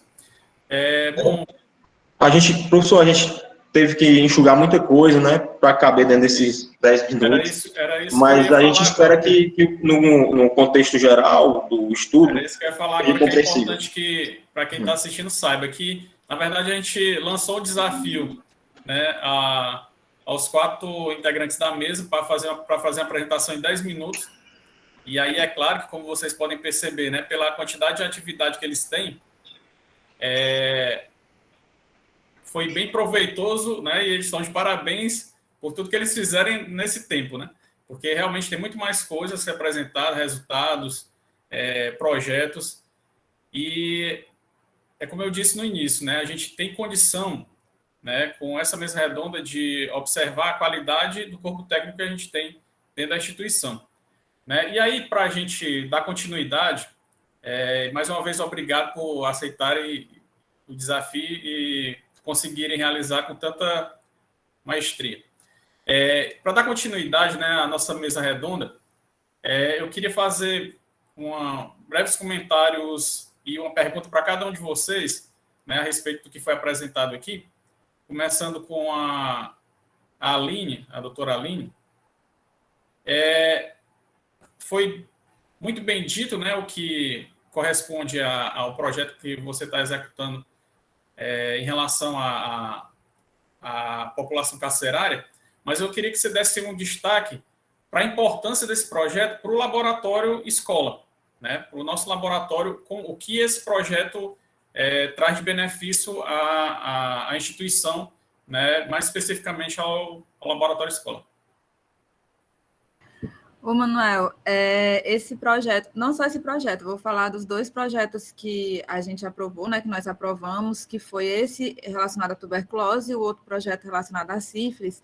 Eles são de suma importância porque, além de conseguir, de agregar novos protocolos ao laboratório escola, que hoje o setor de microbiologia funciona de uma forma muito tímida no laboratório devido ao preço dos insumos. Então, os insumos são muito caros e a gente conseguiu, então, essa verba, né? A FAPEP, no primeiro momento, liberou R$25 mil em 2021, em 2022 vai haver a liberação de mais R$25 mil. Assim, a gente consegue manter o setor funcionando, com os meios de cultura novos, tudo como deve ser mesmo, a ponto de liberar o laudo, porque a gente funcionava assim, só para os meninos aprenderem como a rotina se desenrola, mas a gente não liberava o laudo porque a gente não estava conseguindo comprar os insumos necessários para fazer. Então, e o outro projeto, que é da sífilis, a gente faz acompanhamento das grávidas, já em parceria com a prefeitura, então essas grávidas são direcionadas pela prefeitura para o nosso laboratório, o material ou a própria grávida, quando eles não conseguem coletar, e a gente faz exames de rotina dessas grávidas. Então, a gente conseguiu, com isso, também manter os insumos do setor de hematologia, os insumos do setor de bioquímica e do setor de parasitologia, mantendo a rotina básica desses setores. Então, quando os alunos voltarem, a gente tem processo já na prefeitura em andamento para fazer parceria com eles, para realização de exames por meio do SUS. Assim, a gente faz a prestação de serviço, que a universidade pode fazer, mantém o estágio com diversidade de exames e setores para os alunos aprenderem mais. Esse é o grande interesse da universidade, é manter o estágio. Então, a gente tem muita dificuldade de fomento. Como você sabe, manter um serviço de saúde é caro e está oneroso demais para a universidade. E a forma como a universidade faz as compras, que é por meio de licitação, dificulta a manutenção do serviço. Por exemplo, a gente vai fazer um lipidograma, aí a gente consegue licitar o triglicerídeo, o colesterol não consegue licitar o HDL. Aí não faz o lipidograma, então é uma forma que que às vezes não dá muito certo. E a gente já tentou por um bom tempo fazer esse convênio com a prefeitura, acho que agora é o momento que a gente está mais próximo disso acontecer, a nossa conversa já avançou bastante. Então, eu e a Ana, a gente pensou, saiu o edital, nós duas poderíamos concorrer como doutoras, então a gente resolveu fazer isso, para garantir que enquanto a gente não consegue esse convênio, que enquanto o reagente não chega por licitação, por meio desses projetos a gente consiga manter o serviço escola da universidade funcionando, quando os alunos voltarem, também proporcionar bolsas de iniciação para esses alunos terem uma vivência maior dentro dessa área, tanto da microbiologia, desse diagnóstico de tuberculose, nem sempre, às vezes o aluno vai para um laboratório particular, por exemplo, ele consegue um estágio que é super importante, um estágio extracurricular, mas nem sempre aquelas pessoas são treinadas pela rede, então nem sempre elas seguem a rotina como deveriam seguir.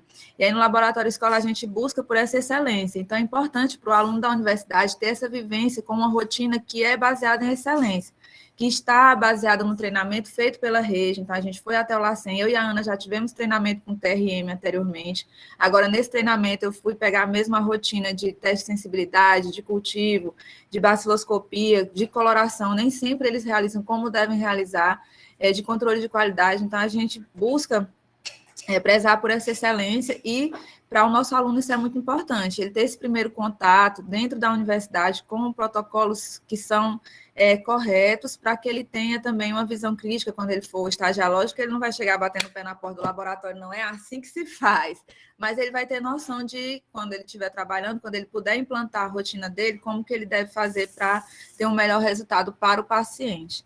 Então, eu acho que a gente vai seguir esse caminho, sempre que tiver oportunidade, nós vamos manter essa execução de projetos que tenham fomento, que tenham ligação com o SUS, com o Serviço de Saúde, manter essas parcerias com o Estado, com a Prefeitura, porque é importante os alunos terem esse contato com os pacientes também, e agregar valor tanto para a universidade, agregar conhecimento para a universidade, quanto agregar dados para o SUS, né? Enquanto universidade também a gente deve fazer isso. Deve fornecer dados para o SUS, deve fomentar essa geração de dados para o serviço, para o Ministério da Saúde também. Tem tudo a ver com a biomedicina. Eu queria perguntar ao Dr. Luiz Gonzaga, porque os projetos, né, de encher os olhos, né? Eu dei vontade de comer aquela alface lá. E aí eu gostaria de perguntar ao Dr. Luiz Gonzaga quais foram os impactos que a pandemia causou nesses projetos, né? Já que ele falou em um projeto, mas no geral, que causou de impacto tão acentuado ou tão significativo em relação a esse período de pandemia? Olá, professor. Assim, vamos falando de impacto sobre os projetos, o primeiro grande impacto foi a própria universidade, que inicialmente se posicionou disponibilizando edital para os projetos e, posteriormente, os editais seguintes excluíram, vamos dizer assim, retiraram a participação dos técnicos administrativos. E isso aconteceu. Inclusive, ao término do segundo ano dos projetos, foi procurado pela administração superior de Teresina. Eles disseram que houve um engano, que legalmente eles achavam que não poderia constar nos editais ou tinham dúvidas, e eles por si só finalizaram os projetos. Não tive a oportunidade de fazer o fechamento de um dos projetos por conta disso. Aí deram a opção de repassar o projeto para um docente, porque não poderia ter mais uma participação de técnico administrativo na coordenação, e eu preferi finalizar o projeto abruptamente, já que a opção que eles deram foi essa. Mas, assim, não teve uma justificativa e aproveito a oportunidade para dizer assim, um pedido oficial de desculpas, porque eles incluíram os técnicos no edital, mas depois eles mesmos excluíram e parou. Então, o que mais prejudicou o projeto em si foi a instituição, que agora nós, quanto o FDPAR, eu fiz questão de mostrar esses projetos para que a gente possa fazer de uma forma diferente, mostrar que, já que essa possibilidade, essa oportunidade, tem a possibilidade de gerar bons resultados para os discentes, para comunidades e para nós, a gente só tem a acrescentar, né? E repetir, continuar repetindo esses feitos. Mas, se tivesse continuado durante a pandemia esses projetos, porque no ano de 2018 já teve que cessar os projetos de extensão, a pandemia, eu acredito que não iria ter um impacto tão grande na parte de cultivo, porque quando você trabalha com organismos vivos, seja vegetais ou animais, você tem que ter uma manejo, uma manutenção diária. Então, ele exigiria a presença de discentes, e em caso de impossibilidade, a minha presença. Em caso de impossibilidade, se a pandemia se agravasse ainda mais, por obrigação e legalmente, tendo em vista as medidas sanitárias, eu teria que parar também, como muitas atividades aqui no nosso campus. Ok. Muito obrigado. Eu gostaria de perguntar ao mestre Mário. Deixa eu ver qual foi a pergunta que eu anotei. Sim, em relação ao projeto, depois desse contato que ele teve com esse projeto de pesquisa, a realização desse trabalho, né, o contato direto com os questionários, o que a universidade pode fazer para viabilizar, né, a permanência desses alunos na instituição e evitar esse número de evasão? Não especificamente no turismo, mas na universidade como um todo. Manuel, a questão da evasão ela é muito complicada de se resolver, porque são vários aspectos, né, que fazem com que o aluno abandone o curso, né? Não existe uma fórmula que vai zerar a evasão, a gente sempre vai conviver com a evasão. Tanto que vários outros trabalhos, né, vários mesmo, né, que eu pude ter acesso, leitura e tudo, eu verificava que eram aspectos pertinentes a cada instituição, mas que na sua grande maioria eram comuns entre as instituições, né? O que a gente propôs, até no final do trabalho, era mostrar os resultados, né, para a instituição, para que elas pudesse verificar quais foram as principais causas e agir em cima delas, né? No aspecto, como eu trabalhei muito tempo na Secretaria dos Cursos de Graduação, trabalhava vendo todos os cursos, a realidade de todos os cursos, né, que eu pude ter essa vivência, o que também me incentivou mais ainda a trabalhar, né, nessa questão da evasão, eu pude analisar que a maioria, não só a maioria, tem uma parte, né, uma grande parte dos evadidos, eles reclamavam da questão das políticas de assistência, mas a gente tem que analisar de uma forma em que o governo ele não manda verbas, né, que vá contemplar todos. Então, a gente tem sempre um cenário de alunos que vão ter que abandonar os estudos, né, por conta de não serem contemplados, né, com políticas de permanência. O RU ele foi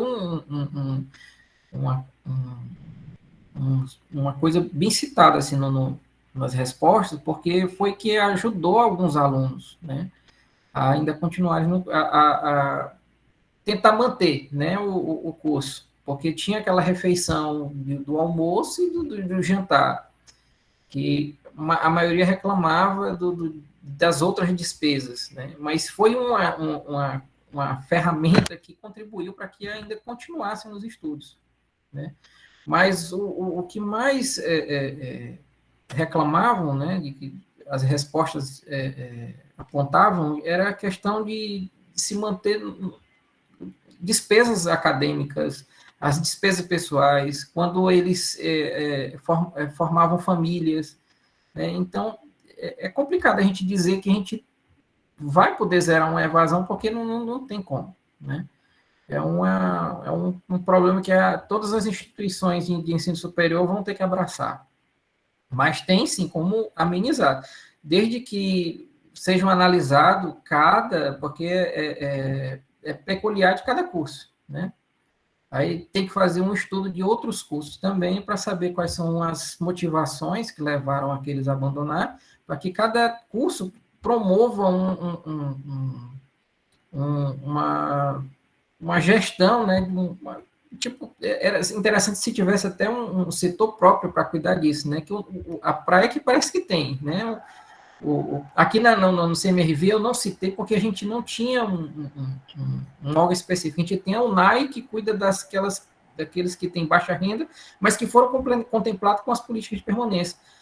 O que ainda mais são oferecidos é serviço odontológico, médico, aquela coisa, mas não a essência de manter mesmo um aluno no curso por conta de vários outros motivos, que a maioria foi a questão financeira, né, que abalou muito a questão da permanência. Mas, de alguma forma, reforçando as estratégias que já existem, já ajuda bastante, né? No caso do RU, por exemplo. Sim, sim. Sei lá, a residência, bolsas. Sim, se for... se aumentarem, né, a quantidade de bolsas, né, pode ser que contemple, né, um grupo maior de estudantes, né, aqueles de baixa renda, não só aqueles que entraram como cotas, mas aqueles que entraram como ampla concorrência, mas também que têm uma situação financeira vulnerável, né? Eu fiz matrícula de vários alunos quando eu estava na secretaria dos cursos, que eles entravam como ampla concorrência, mas quando a gente ia pegar a documentação deles, a gente via que eles eram oriundos de instituições públicas, né? Então, já vindo da instituição pública, pode caracterizar, sim, que é de família de baixa renda, né? Sim. Ok. Eu queria perguntar, o mestrado do mestrando Kelso na UFDPA ou é na UFPI? O FDPA. Na UFDPA. É exatamente isso que eu queria perguntar a respeito do mestrado, né? Em relação a você fazer um mestrado na sua própria instituição, né? Isso traz para você uma certa tranquilidade, uma certa, não vou dizer facilidade, porque o mestrado não é fácil para ninguém, mas te dá um certo conforto em saber que a tua instituição ela te oferece uma possibilidade de crescimento profissional dentro próximo do teu trabalho, no caso, né? Certeza, professor. A gente discutiu. Não falo nem facilidade, né? Assim, é mais questão de você conseguir conciliar, né, as atividades, né? Em termos logísticos, de deslocamento, de horário, de jornadas, entendeu? Porque não sei como atualmente estão essas políticas de carga horária, mas a gente consegue uma liberação parcial para alguma atividade, né? Mas não consegue se desvencilhar totalmente dos afazeres, né? Como técnico. Ao contrário do docente, eu acho que o docente ele se afasta realmente, né? Pode se dedicar integralmente à qualificação. Tinha uma discussão sobre uma resolução para a gente técnico, mas até onde eu sei a gente tem condição de se afastar parcialmente, né?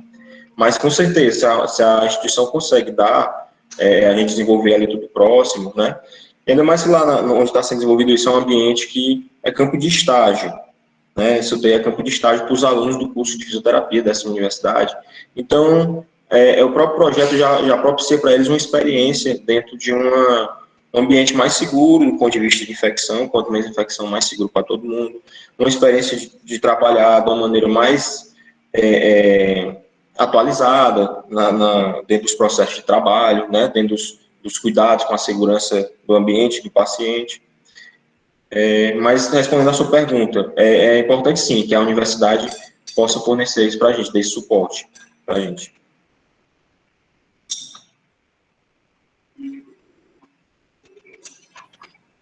César Fernandes, você pode falar, por favor? Está aberta a fala para você. Opa, bom dia a todos aí, desejar um parabéns aí para todos aí, que realmente a gente acompanha o trabalho dos técnicos, Gonzaga, Aline, vocês são realmente guerreiros, né, nessa universidade de fazer o trabalho que já fazem no laboratório e ainda aprovar projetos, desenvolver uma série de atividades, isso aí é um desafio grande mesmo, né? Mas a pergunta é no sentido que já que vocês estão mais envolvidos com esse grupo dos técnicos, e a gente, é claro, essa pandemia e os corredores, a gente não tem tanto mais proximidade, então fica aí uma pergunta para que vocês deem aí uma elucidação para a gente como docente, quais são as principais dificuldades que vocês têm como contingente de técnicos, né, nas respectivas áreas do campus, das diversas linhas de pesquisas que a gente tem, de conseguir atender, né, essas outras áreas de outros professores, de outros colegas, tanto em termos de fazer parcerias de projeto de pesquisas, quanto oportunizar novas linhas de trabalho para o grupo dos técnicos que vocês têm, né? E a gente pensando num planejamento que envolva todo o campus, né? Nas diferentes áreas, né? Eu falo isso porque, assim, a gente na engenharia de pesca não tem um apoio, certo? Mas eu tenho feito vários trabalhos, inclusive com o Léo aqui da medicina, pessoal, e a gente tem dificuldade, por exemplo, de um técnico de histologia, um técnico que trabalha com a gente numa linha de pesquisa que contribua com nossa atividade, né? Eu tenho um projeto, eu oriento, aliás, co-oriento na pós-graduação da UFC, tenho isso oficializado na UFC, e assim, tenho toda essa demanda de trabalho aqui na nossa universidade, e a gente sente falta, né, de ter essa proximidade com os técnicos, de ter isso. Então, assim, eu queria ouvir de vocês, quais são as dificuldades que vocês têm para atender todas essas linhas, e o que é que a gente pode pensar no nível de planejamento futuro. Professor, eu posso falar alguma coisa, professor Manuel? Sim, Aline, você pode responder, por favor. Em relação a isso, agora, recentemente, foi o nosso pró-reitor, né, da Propop, o professor Daniel, foi nomeado realmente, efetivamente, como pró-reitor, e já tem a equipe, não é professor Manuel formada, já tem sua equipe com o coordenador de pós-graduação, que é o professor Baldomero. E a gente está se mobilizando nesse sentido para ter uma reunião entre nós, técnicos, e a Propop. Eu solicitei essa reunião, o professor Daniel e o professor Baldomero se mostraram favoráveis a que essa reunião aconteça, e como o Luiz Gonzaga falou, a UFPI tem um posicionamento mais fechado em relação à pesquisa realizada por nós técnicos, isso para mim é claro, e foi um questionamento que eu fiz à Propop, eu obtive um retorno de que a UFDPA, dentro do que é legal, se comportaria de outra forma, se teria outro posicionamento respeitando a legalidade, né, do que a gente pode fazer e do que a gente não pode. Porque muita coisa da UFPI me parece birra, tá? A reunião está sendo gravada, eu não tenho problema em falar isso. Muita coisa da UFPI me parece briga de ego, me parece birra e muito empecilho colocado onde não existe. Uma vez a gente pode aprovar, eu e a Ana temos projetos aprovados em órgãos de fomento com financiamento, porque dentro da instituição, se tem técnico que pode fazer isso, não se faz. Então, é uma coisa que precisa realmente ser acertada, a gente precisa deixar, já que a gestão é favorável, deixar isso já normatizado dentro da UFDPA e esse contato, fomentar esse contato, então, dos professores com os técnicos, porque muitas vezes o técnico tem vontade, mas não tem até, às vezes, medo ou receio de procurar um professor e falar que quer fazer. Eu mesmo agora entrei recentemente na pós-graduação, estou orientando a Sansara, que é técnica da nossa universidade, já que a gente tem esse programa que favorece, né, que fomenta a qualificação do técnico, a gente também deve fomentar essa interação e esse posicionamento do técnico qualificado em algum lugar, né? Já que a universidade tem a vaga ali para o técnico e tal, e diz, faça a pós-graduação, se qualifique, a gente também deve ter oportunidade para esse técnico que é qualificado. Então, quando o técnico também vê que a qualificação dentro da instituição ela pode eu me qualifiquei nisso, eu vou conseguir trabalhar e desenvolver alguma coisa utilizando aquela qualificação que eu tenho, isso favorece também esse diálogo e essa participação mais efetiva dos técnicos na sua área de qualificação, né? Então, a universidade não vai gastar recursos qualificando o profissional e esse profissional fica engavetado ali com o seu conhecimento guardado para ele e pronto. Então, a gente almeja aí realmente essa reunião com a Propop e vamos pensar o que a gente pode fazer enquanto FDPA para melhorar a nossa situação, que realmente a professora está falando, a professora do Centro de Política de Capacitação Técnica para atender às demandas internas. Isso pode partir de um estudo para saber quais são as demandas, né, de cada curso, de cada curso de pós-graduação também, as demandas, e a gente pensar na nossa realidade enquanto FDPA, né? Mas alguém quer complementar a fala da Eu, doutora professor, Aline? só uma coisinha. Sim, faço das palavras Sim. da Aline as minhas palavras, para não ficar repetitivo.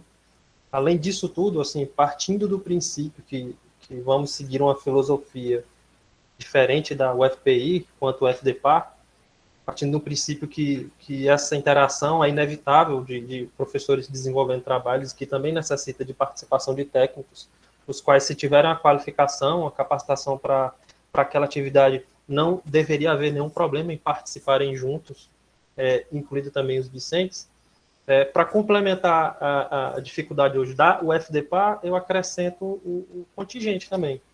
Também há um problema contingencial. Necessitamos também de uma quantidade bem maior de técnicos trabalhando para que, inclusive, todos os laboratórios possam ter a ocupação dos docentes e técnicos para que possam trabalhar juntos, né? Porque eu digo, por exemplo, eu sou técnico engenheiro de pesca. Eu sozinho não é impossível atender a demanda toda do curso de engenharia de pesca, por exemplo. Eu consigo ficar em alguns laboratórios aqui, atender algumas aulas práticas, mas é nítido que há necessidade de aumento do contingente, para que todos possam ter, digamos, chances iguais de trabalhar em questão de cooperativismo de trabalho. Partindo do princípio que vamos seguir a filosofia da antiga UFPI. Mário, Kelson, querem complementar? Só para falar aqui, como eu sou da área administrativa, já é um pouco mais assim diferente das de vocês, eu mexo com o administrativo propriamente dito, né, a burocracia total da instituição, mas também com a área acadêmica. Sim, dificuldade a gente tem, né? É difícil a gente ver um colega do mesmo cargo que a gente tem, né, para desenvolver pesquisa, essas coisas. Eu tive até dificuldade, porque eu queria ter um auxílio, assim, de um colega para desenvolver, né? Eu tive que trazer, em um trabalho que eu realizei, eu tive uma ajuda, assim, tremenda da Luciana, que é a nossa atual pró-reitora, né, da PRAEC. Eu fui fazer uma pesquisa sobre questão das políticas de permanência da PRAEC em relação aos alunos e evasão também, né? Tratava da evasão. E esse artigo ele foi finalizado, ele foi até submetido a uma revista B1, né? E foi até aceito, aí foram feitas as correções, eu estou só no status ainda aguardando lá para saber como é que fica a questão É a minha do internet ou foi retorno o Mário deles, né? que Mas dificuldades, tá quando eu problema? pretendo pesquisar alguma coisa, eu não tenho tanta dificuldade, porque eu vou para frente, eu não tenho essa burocracia toda que vocês têm em relação a projetos, financiamento, essas coisas que travam às vezes vocês, né? Quando eu quero pesquisar alguma coisa, eu vou no objetivo e faço, né? Porque é voltado mais para a área administrativa mesmo da universidade. Eu tenho mais essa facilidade, essa flexibilidade, né? Mas que não é tão simples, mas que a gente busca fazer uma coisa bem feita para sair um resultado que possa estar ajudando a universidade. Ok. Quer fazer algum comentário, Kelson? Então, professor, agradecer o convite, né, para a participação no evento. A Aline e o Luiz Gonzaga já pontuaram aí umas barreiras, né, umas dificuldades que eu acho que é comum para todo o corpo técnico em relação a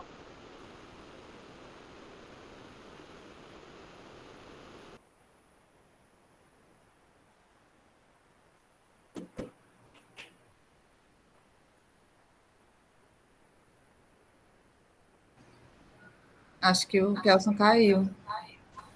Problemas técnicos. Eu achava que era minha internet, que já estava um pouco desesperado.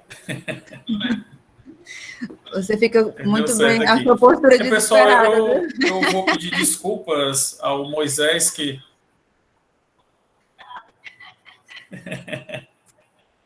Eu vou pedir desculpa ao Moisés que levantou a mão, mas a gente já passou 18 minutos de 12 horas, então a gente tem muita coisa para conversar ainda sobre esse assunto. Com certeza a gente vai ter outra oportunidade para falar. E mais uma vez, eu queria agradecer. Eu vou deixar, para quem não viu, já deixei aqui o link do Forms para marcar presença. Queria mais uma vez agradecer, né, a presença do mestrando Kelson, do doutor Luiz Gonzaga, da doutora Aline, do mestre Mário Fernandes. Né? Então foi uma mesa redonda recheada, né? Na verdade, foi uma mesa recheada de muita coisa boa, né? Mostrando que o nosso discente tem qualidade, o nosso professor tem qualidade, o nosso corpo técnico também tem qualidade, e isso, juntos, né, a gente pode continuar nessa caminhada para trazer o máximo de benefício possível à população do Piauí, né, da nossa comunidade em geral, e todos aqueles que estão próximos da Universidade Federal do Delta do Parnaíba. Né? Então, muito obrigado. Né? Eu só tenho a agradecer pela paciência, por todos esses dias aí que a gente discutiu, né? E o que seria essa mesa redonda, e é só agradecimento. E aí eu deixo a palavra, né, final para cada um de vocês, começando pela doutora Aline. Só agradecer o espaço, da gente poder mostrar um pouco do que a gente faz. Se vocês quiserem conhecer, aqui tem alunos que quiserem conhecer mais do que a gente faz, a gente tem um Instagram agora, @labufdpa, que vocês podem seguir. A gente criou recentemente, não tem muita coisa ainda, mas a gente pensa em colocar mais coisas, inclusive essa questão de seleção de alunos ou não, podem acompanhar por lá. As coisas que a gente vem desenvolvendo, e eu fiquei curiosa com o que o Kelson tinha e queria falar, que ele não falou. Eu vou encerrar minha fala e deixar, caso ele queira utilizar o meu tempo para ele falar, tá bom? Muito obrigada a todos. Isso, ele agora aí dá para ele complementar. E a proposta, a gente segue aí na luta e na conversa, vamos fazer a UFDPA que a gente quer, né? Vamos fazer aí. Então, Aline, eu estava falando, né, a conexão caiu, estava falando que você e o Gonçalo já tinham pontuado, as principais barreiras, né, para a gente pesquisar, né, e se manter, né. Acho que o mais difícil de você iniciar é você manter uma pesquisa. Em relação a tudo, a tempo, aos comentários que a gente vai ter para isso. E é um espaço, né, agradecer também ao professor, que esse é um espaço para a gente expor essas limitações, essas barreiras, para a gente discutir, tentar construir uma universidade nova, com um novo olhar, né, para essa relação técnico-pesquisa, que isso aí seja mais produtivo, mais positivo, e com certeza vai beneficiar todo mundo, né? Infelizmente, no momento, né, de pandemia, a economia não vai bem, está tudo um pouco tumultuado, mas a gente espera que ano que vem as coisas já melhorem, a gente já consiga ampliar, né, os horizontes em relação a essa questão da pesquisa. Então é isso. Obrigado. Mário?